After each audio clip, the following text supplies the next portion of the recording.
అమర్ చేసిన పనికి గాయాల పాలై మెడికల్ రూమ్లో చికిత్స పొందుతూ ఆఖరికి బిగ్ బాస్ హౌస్లో ఉండే అవకాశాన్ని కూడా కోల్పోయిన శివాజీ ఇక బిగ్ బాస్కి ఎన్నోసార్లు రిక్వెస్ట్ చేసుకున్నాడు. నేను హౌస్లో ఉండాలనుకోవడం లేదు, నా సిచ్యువేషన్ బాగాలేదు, వెళ్ళిపోతా అని.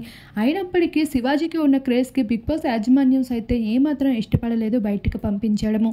ఇందులో భాగంగానే హౌస్లో ఉండు, నీకు కావాల్సినవన్నీ ఇప్పిస్తా అంటూ నాగార్జున సైతం మాట ఇవ్వడం జరిగింది. అయినప్పటికీ ఈ 10th week captaincy contender task అనేది శివాజీకి చాలా పెద్ద దెబ్బ వేసేసింది. ఇప్పుడు తన హ్యాండ్ పూర్తిగా ఫ్రాక్చర్ అయిపోతూ వచ్చేసింది. అమర్కి వచ్చిన ఆవేశం ఆటలో చూపించడంతో శివాజీకి పూర్తిగా ఎఫెక్ట్ అవడమే కాదు, బంగారం కోడిపిట్టని హౌస్ నుండి పంపించేస్తున్నామని బిగ్ బాస్ యాజమాన్యం సైతం బాధపడే పరిస్థితికి వచ్చేసిందని చెప్పొచ్చు. శివాజీకి బయట ఎంత క్రేజ్ ఉంది, ప్రశాంత్ తన వైపు ఎంతలా ఉంటాడో అందరికీ తెలిసిందే. ఇప్పుడు శివాజీ ఆరోగ్యం బాగాలేకపోవడం, తన టాస్క్లో పాల్గొనలేకపోవడం, ఇక హౌస్లో ఉండలేకపోవడం వంటివి జరుగుతూ ఇక శివాజీయే లేకపోతే బిగ్ బాస్ యాజమాన్యం టీఆర్పీ పూర్తిగా పడిపోతుందని చెప్పుకోవచ్చు.